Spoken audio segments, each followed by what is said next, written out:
இப்போது அதிமுகவினுடைய மூத்த தலைவர் தம்பிதுரை பேசுகிறார், அதை பார்க்கலாம். அவர் உருவாக்கிய அந்த அரசின் சின்னம் தான் இரட்டை இலை சின்னம். புரட்சி தலைவர் உருவாக்கிய சின்னம். அந்த சின்னத்தை நாங்கள் மீண்டும் வெற்றி பெறுவோம். இதற்காக மேல்முறையீடு செய்து சட்டப்பூர்வமாக வெற்றி பெறுவதற்கு முயற்சி செய்வோம். பொதுச் செயலருக்கு எந்த ஒரு பாதிப்பு இருக்குமா சார் இதனால? இல்லை, நீங்கள் கேட்ட ரெட்டை இலை மட்டும் நான் சொல்கிறேன். இன்னைக்கு பேசுனது கூட ரெட்டை இலை பற்றி தான். ரெட்டை இலை சின்னத்தை பற்றி தான் இன்னைக்கு நடந்தது. அதை பற்றி தான் ஆர்குமெண்ட்ஸ் எல்லாம் நடந்தது. அது இப்போ சொல்லியிருக்கிறாங்க. நாங்கள் அதற்கு பரிகாரம் காணுவதற்காக நாங்கள் சட்ட மூலமாக சட்ட அமைச்சர்கள் இருக்கிறார்கள். நாங்கள் எப்படி செய்யணும்னா கழகத்தை ஆலோசித்து அதற்கு தகுந்த முடிவை எடுப்போம். இந்த தேர்தல் இடைத்தேர்தல் எப்படி சந்திக்க போறீங்க? இல்லை, இடைத்தேர்தல் இன்னும் நாமினேஷன் எல்லாம் போட்டு அதுக்கு பிறகு ஸ்க்ரூட்டின் எல்லாம் டைம் இருக்குல்ல. ரெட்டைகளை ஒதுக்கிறதுக்கு இன்னும் நாட்கள் இருக்கிறது. நாளைக்கே முடியறதுக்கு இல்லை.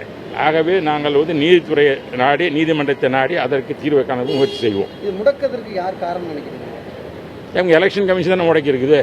வேற யாரும் காரணம் நினைக்கிறீங்களா? எங்கள் எலெக்ஷன் கமிஷன் தானே அது அத்தாரிட்டி.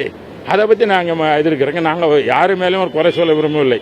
நான் மீண்டும் சொல்கிறேன், அனைத்து இந்திய அண்ணா திராவிட முன்னேற்ற செயல்படுவோம். நாங்கள் புரட்சித் தலைவர் உருவாக்கிய அந்த இயக்கம், புரட்சித் தலைவி அம்மாவுடைய அரசு, இதை தொடர்ச்சியாக இந்த அரசானது நல்லாட்சி தரும், நிலையான ஆட்சி தரும். அதற்காக தொண்டர்கள் என்றும் விட்டு சோர்ந்து போக மாட்டார்கள். ஏனென்றால் இது போன்ற பல சோதனைகளை பல கட்டங்களிலே அனைத்து இந்திய அண்ணா சந்தித்திருக்கிறது. ஆகவே நியாயம், நீதி வெற்றி பெறும். நன்றி.